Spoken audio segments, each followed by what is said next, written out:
ہم نے فیصلہ کیا الیکشن کروانے کا، ہم نے اسمبلی ڈیزالو کر دی۔ وہ کیونکہ 1.5 سال سے بلکہ 3.5 سال سے اپوزیشن بار بار یہ کہتی تھی کہ حکومت نااہل ہے، یہ عوام میں جائے گی تو عوام انڈے ماریں گے ان کو، اور انہوں نے ملک تباہ کر دیا۔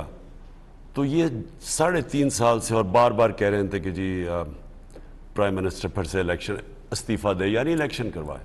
تو میں نے تو وہ کر دیا، میں نے تو اناؤنس کر دیا الیکشنز۔ تو سوال اب یہ ہے کہ یہ سپریم کورٹ کیوں چلے گئے ہیں؟ یہ چاہ رہے ہیں کہ حکومت بحال ہو۔ تو میں صرف آپ کے سامنے یہ رکھنا چاہتا ہوں کہ کیا یہ بہتر ہے عوام کے پاس جا کے عوام کی ووٹ سے آنا، یا ایک باہر کی سازش کا حصہ بن کے اور 20 سے 25 کروڑ روپیہ دے کے پارلیمنٹیرینز کے ضمیر خرید کے کیا حکومت بنانا یہ بہتر ہے، یا ایک پبلک کے پاس جائیں کہ جی الیکشن ہو جو پبلک جسے ووٹ دیتی ہے؟